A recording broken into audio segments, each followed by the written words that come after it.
உலகத்தின் பந்தங்கள் எல்லாம் நீ சொல்லி தந்தாயே. பிறப்புக்கும் இறப்புக்கும் இடையில் வழி நடத்தி சென்றாயே.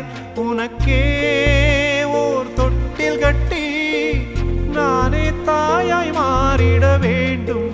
ஆராரிராரோ நான் இங்கே பாட, தாயே நீ கண்ணுறங்கு, என்னோட மடி சாய்ந்து